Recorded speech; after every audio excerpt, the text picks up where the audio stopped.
Hey guys, this is the C&D channel. I'm Chris, this is Dave, and this is MMA for you. We're going to be doing our predictions for UFC on Fuel TV 1, headlined by Diego Sanchez versus Jake Ellenberger. You got anything to say, my man? Not really. This fight, I think, I will beat you by my pick, so I'm pretty okay. But before anything, we have to thank our sponsor, GoBusiness123.com. You haven't heard on it for a long time because now we come back. If you need business consulting, let us know. Or websites. GoBusiness123.com, and we do website as well. Yep. Cool. So, yeah, let's get right to it. So we got Jake the Juggernaut Ellenberger versus Diego the Dream, not the Nightmare anymore, but the Dream Sanchez. Why not Nightmare? Because it has a negative connotation to it, just like how he's gonna feel when he loses to Ellenberger. Oh, come on. You know why he's drinking? He's gonna make Ellenberger go to sleep. Night night. Really? Yeah, okay, I know, Jack is a good fighter. No doubt about it, But you gotta talk about Diego Sanchez, man. That guy is great cardio, alright? Yeah. Push for all the time, make you feel pressure. Yeah. Okay, decent stand up. Decent. Yeah. Decent. I mean, he keeps going forward and kind of throw. He's kind of Garcia esque, but it does connect. Well, it's better than Garcia. It is better than Garcia. If you see like the Guida fight, for example, I mean, he's landing uppercuts and like hooks and head kick, and even a great head kick at will. And, it's like, yeah, just like you say, it's like Guida. Always moving, but I think Diego Sanchez is more aggressive. He move a lot. It's hard to under control him, and then a lot of activity. And the best part was great wrestling, Mm-hmm. very good top control. Mm-hmm. Good scramble. Mm-hmm. You can't. It's gonna be really hard to grab. He Get thrives him. in the scramble for sure. Yeah. Yeah. I just feel like on the stand out, he moves a lot. He push forward on the ground. He's do good wrestling, good scramble, and that should be pretty much, a good pressure for Jake. It definitely helped Sanchez in the scorecards against Campman. The guy who pushes forward. If he can, and he was connecting, but the times he even hit air too. It looks good to the judges. So I'm actually worried about that. Ellenberger though is coming off that huge win over Jake Shields. I've always thought this guy, he's something to look out for. I think his only loss was his first fight in the UFC was his first fight against Carlos Condit, and even then he had a split decision that some argue he won. He dropped Condit multiple times. This guy took out Pearson standing. Sean Pearson, he knocked him out standing. Need the hell out of Jake Shields. He has really good knees. I remember his fight against Howard. He went for a knee. He got the clinch, went for a knee to the body, and then immediately he shot for a double. So his transition skills are getting a lot better as well. I do worry about his jiu-jitsu though against Roca. He did, Roca's jiu-jitsu definitely put Ellenberger in danger at times. And Diego does have good jiu-jitsu. I'd argue that Ellenberger's a better wrestler. He's just strong too. He's just a strong guy as well, and has the heavy hands. So his ground and pound's really good too. It actually, you saw against like Howard for example. He pretty much won by doctor stoppage due to his ground and pound. Good fight, Diego definitely brings a lot of stuff to the table. That's interesting, but I gotta give it to Ellenberger here. I think he's a little more technical. I think he's just a really strong fighter. I think he can match the pace that Diego will bring. I think he'll be able to defend a couple of the takedowns as well, and maybe even get some of his own takedowns. Very nice, very nice. Okay. Oh, next fight after that, we have Dave Pee Wee Herman versus the skyscraper Stefan Struve. I think David Herman will win this fight. I think this guy he is just very good, all rounded. The guy is strong wrestling. The guy strong himself. The good stand out. Yeah, he won. He beat John Olaf by TKO in his first UFC fight. I think that Dave Herman has a great talent. My only concern is his motivation problem. Yeah. I mean, I feel like this fight for him versus Stefan Struve. I mean, I feel this is his fight. Mm-hmm. I mean, your guy doesn't has a defense problem, man. Well, yeah, I'm picking Stefan Struve, but yeah, he defensively he's terrible. I mean, I never seen a guy that gets hit so clean by at times inferior fighters. Exactly. Not inferior, but just like barely UFC level fighters. But see, I feel like with David Herman's power, if he can get his head in this fight, I think he will win this fight. You know what, Dave Herman, if he's trying hard, like his corner actually had to tell him between rounds in the Olaf fight, you have to try harder. He's notoriously had motivation issues in the past. With Struve, he doesn't have the motivation issues. He has defense issues.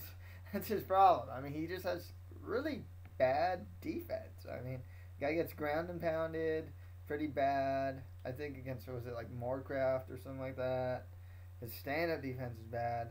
His offense is decent. He doesn't use his reach well, but he does fight in close. Mm-hmm. And he does have power. He does have power. His Brazilian Jiu-Jitsu is really good, especially his triangle chokes. This is a guy who triangle choked Pat Barry in his last fight. Got power bombed, but kept the triangle choke. Took Paul Bontello's back. Didn't get to finish the choke, but with his long limbs, it's able to help his jiu-jitsu game immensely. His stand-up, he likes to stand, which is really bad because his defense isn't that good.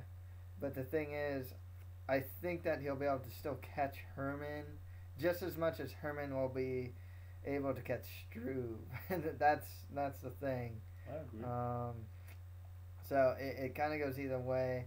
I think I'll get, it worries me though, because guys like Roy Nelson, who's not a tall heavyweight, managed to TKO Struve, so it kind of worries me. That's why I say, I think David Herman has the potential to TKO the Struve, but he gotta get his head together, man. Yeah. Okay. Well, next fight after that, we have Ronny Marks making his first cut to 185 as he fights the A-Train Aaron Simpson. Simpson. Yeah, I got Aaron Simpson. Ronny Marks is a good prospect. 12-1 record. His submission game's really good against Vemola at light heavyweight. He's taking them down, getting dominant positions, and he trains at Nova União. I mean, he's a good fighter. Mm-hmm. He is. I agree, but you talk about Aaron Simpson, man. Yeah.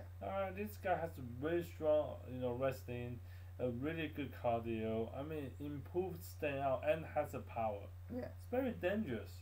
Yeah, actually, he was pretty much lighting up Red Schaefer in his last fight.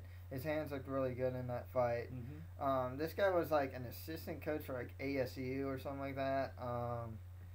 His wrestling is top notch. People go to him for wrestling. So he's definitely a top notch wrestler. Stand up's not bad or anything like that. It's improving. It's actually it's improving. His hands are looking. Like I said, the Schaefer fight, he was doing. Man, he was just finding home on Schaefer's face the whole time. I just don't think I like Ronny Marks.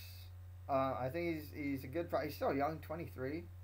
But I think Simpson might just be a little too much too soon for him, to be perfectly honest. It's a stylistically bad matchup. Like, he looked good against Vemola, but I don't think he's taking down Simpson. That's the thing. I can't see it. I can't see him really utilize that Brazilian Jiu-Jitsu game. I think Simpson just has the better stand-up in this fight to give Marks trouble here. I agree. Cool. Next fight after that, we got more heavyweights as Philip DeFries is going to fight Stipe Miocic. Wow. I think it's Miocic. There we go. I think Philip has the upper hand on this fight because first of all, it's 8-0. He's undefeated. You know, 7 KO, 1 decision. I mean, he definitely is a finisher. You know, stand out is his thing. He trained at Alliance, and I mean, Alliance, you know. Yeah, they got bantamweight champion Dominic Cruz, Brandon Vera, who's not doing that great. Phil Davis though, Easton's in there. Travis Brown fights there now, and Gustafson, I believe, trains there now as well. Yeah, so he's got a good camp, but you know what? Miocic, he's a good fighter. He's a prospect I'm looking out for.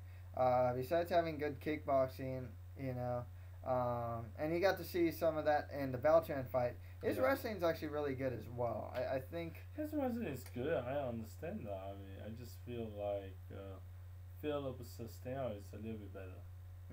I'd argue that Stipe's a little better, but okay.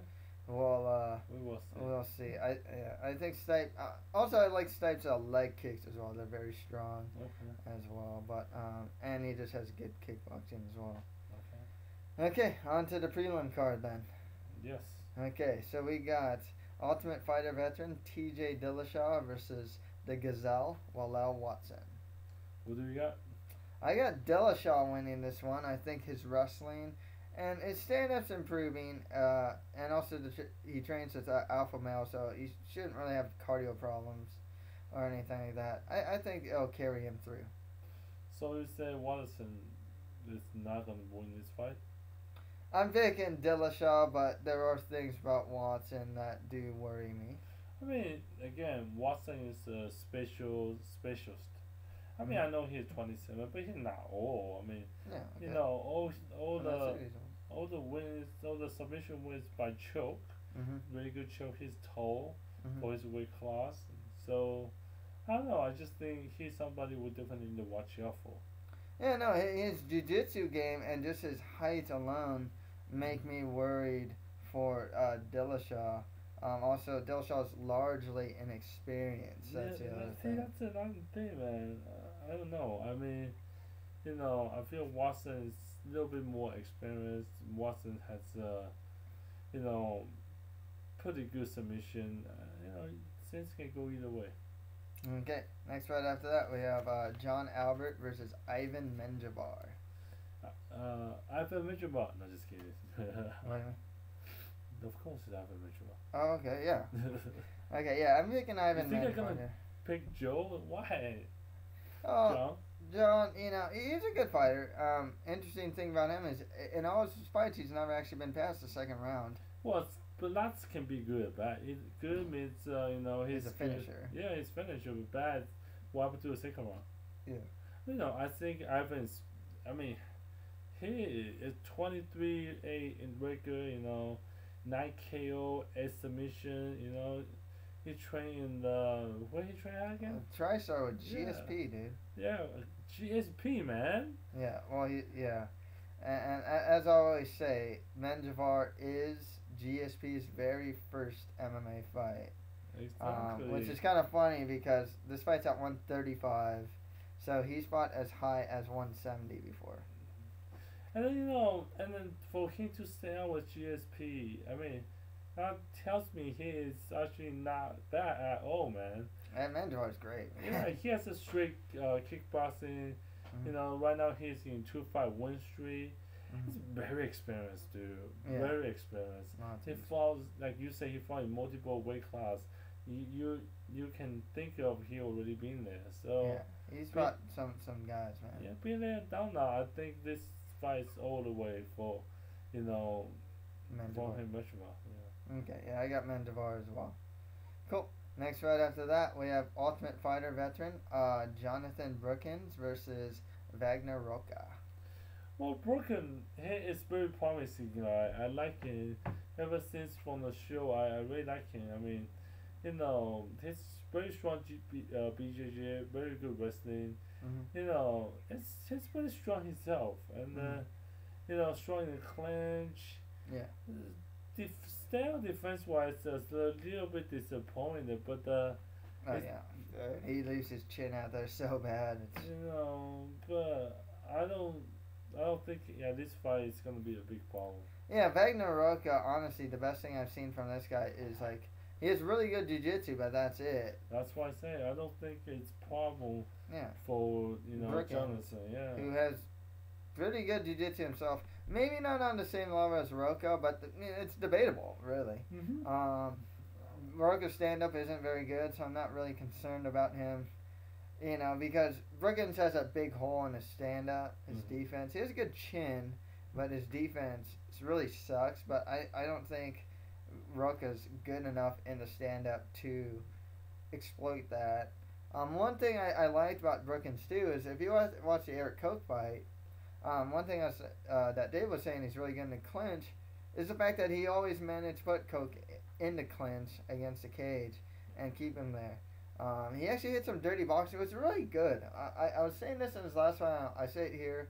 If the guy can get a good Randy Couture style dirty box against a clinch game, I think that probably would work better for his size too. He's also just deceptively strong. Yeah. Also, just has a really weird. He has this like body type. He's kind of tall, kind of a lanky, strong guy. Like I said, he also has the added wrestling outside of being a good Brazilian Jiu-Jitsu player himself. So that's why I got Jonathan Brookins beating Roca in here. Yeah, I agree with everything you say. I feel Jonathan Brookins, he got everything he needed to win this fight. Cool. Okay, next fight after that. And the next 3 fights are actually all UFC newcomers. Everyone here is going to fight their first fight in the UFC. So let's start off with Sean Loeffler versus Buddy Roberts.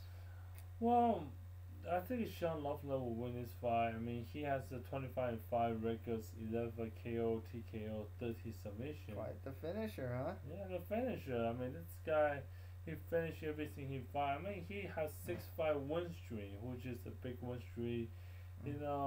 First fight in UFC. I mean, first Bobby Roberts. Yeah, Buddy Roberts. Yeah. Buddy Roberts. It's not bad. It's not bad. Yeah, I'm gonna go with Buddy Roberts. He does have this notable win over Kryptonite, Tony Lopez. Okay. He trains at Greg Jackson's camp as well. That really helps him. He's coming off his own 5-fight win streak. Pretty well rounded with 4 KOs and TKOs and 5 subs. So I'm gonna go with Buddy Roberts here. I like who he trains with. Seems pretty well rounded, but so does Loeffler. He actually comes off pretty well rounded himself. So tough fight. Yeah, these are UFC newcomers, so it's so hard to say what's gonna happen because you just don't know. You don't know. Okay, next right after that, we have Anton Kuvanen versus Justin Salas. Well, I got Antoine here. 16-4 records, 4 KO, TKO, 8 submission. I mean, you train in ATT. I don't need to talk too much about that. The like a top team. Yeah, exactly. 9-5 win streak. I mean, again, it's pretty credible. Yeah.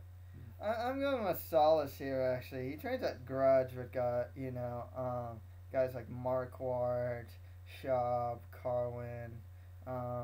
If I can get the coach's name, it's escaping my mind, but it's escaping my mind, but I do like the coach there if I actually remembered it.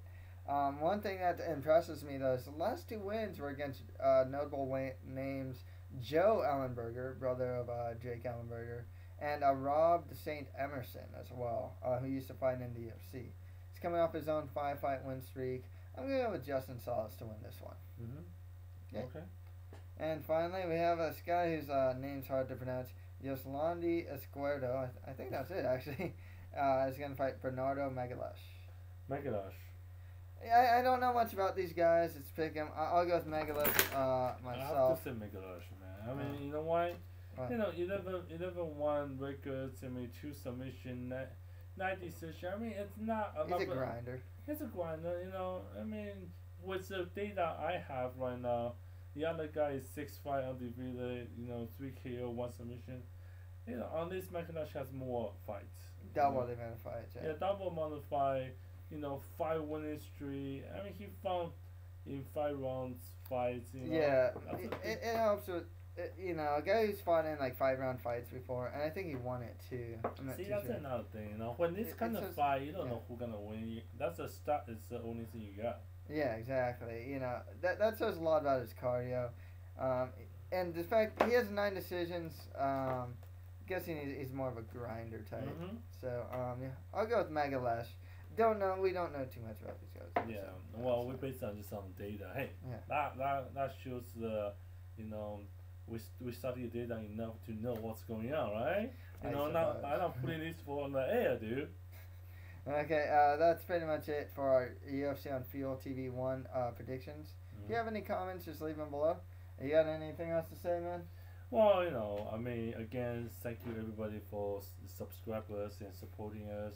Again, like I say every week, we do the best we can, keep this consistent, give you the best, you know, assumption we can have. A lot of time, you know, emotion gets to play, but hey, we give them the best, you know, there is. Okay, cool. Thanks, man. And that's it for MMA for you. Thank you guys very much.